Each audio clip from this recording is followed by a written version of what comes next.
Welcome back to Core English. In the last lesson, we learned about the subject, the person or thing the sentence is about. Now, we're learning about the second main part of a sentence, the predicate. Every sentence has two main parts: the subject, the predicate. The subject tells us who or what the sentence is about. The predicate is everything that tells us more about the subject. At this stage, we focus on the main idea in the predicate.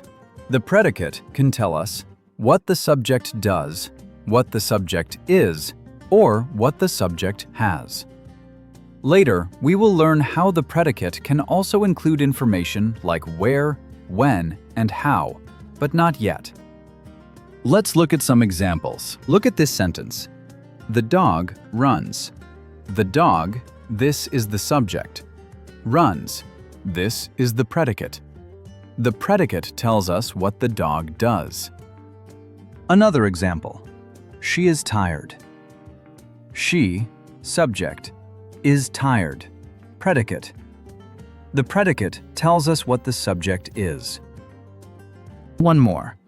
They have a car. They, subject, have a car. Predicate. The predicate tells us what the subject has. In these examples, the words that tell us the action or state in the predicate are often called verbs. You don't need to know all the differences about verbs yet. Just remember this. Every complete sentence tells us that something is happening or something is being. To clarify, the predicate is not just one word. Sometimes it is short, sometimes it is longer, but everything that tells us more about the subject belongs to the predicate. And remember, every complete sentence has a subject and a predicate. If one is missing, the sentence is not complete.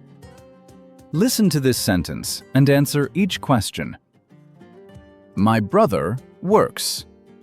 What is the subject? Who or what is the sentence about? What is the predicate? What is said about him?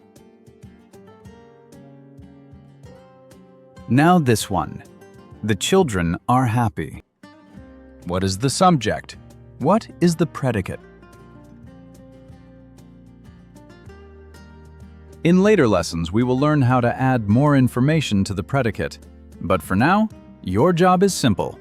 In understanding a sentence, find the subject. Find everything that tells us about the subject. Now, download your practice sheet for Lesson 3 at our website, coreenglish.org, and do the drills. Practice whenever you can. In the next lesson, we'll explore introducing time into sentences. If you have found this video has helped you, then please like this video and subscribe to our YouTube channel.